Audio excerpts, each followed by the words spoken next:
സ്വാതന്ത്ര്യം വെറുതെ കിട്ടുന്ന ഒന്നല്ല. ആസാദി സ്ക്വയർ എന്ന തെഹ്റാനിലെ സ്വാതന്ത്ര്യ സമര സ്മാരകത്തിലേക്ക് കടക്കുന്നിടത്ത് എഴുതിവെച്ച ഇമാം ഖുമൈനിയുടെ വാക്കുകളാണിത്.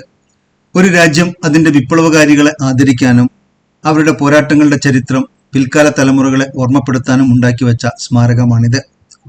പോയ കാലത്തും ഇപ്പോഴും ഒരാളുടെ മുമ്പിലും ഇന്നോളവും തലകുനിച്ചു നിന്ന ചരിത്രം ഇറാനില്ല.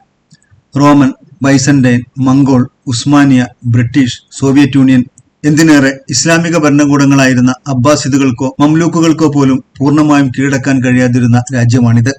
മധ്യപൗരസ്ത്യൻ നാടുകളിൽ ഏറ്റവും കൂടുതൽ രാഷ്ട്രീയ ബോധമുള്ള യൂണിവേഴ്സിറ്റി ഗ്രാജുവേറ്റുകളുള്ള ശാസ്ത്രജ്ഞന്മാരും ഡോക്ടർമാരുമുള്ള രാജ്യം. ഈ രാജ്യത്തെ ജനങ്ങളെപ്പോലെ സൗമ്യരും സ്നേഹസമ്പന്നരുമായവരെ മറ്റൊരു നാട്ടിലും കാണാനാവില്ല. Tabriz, Tehran, Mashhad, Qom, Yazd, Isfahan, Shiraz. മാനവികതയുടെ ചരിത്രത്തിലെ നിരവധി നിർണായകമായ സ്മാരകങ്ങൾ സ്ഥിതി ചെയ്യുന്ന എത്രയോ ചെറുതും വലുതുമായ പട്ടണങ്ങൾ.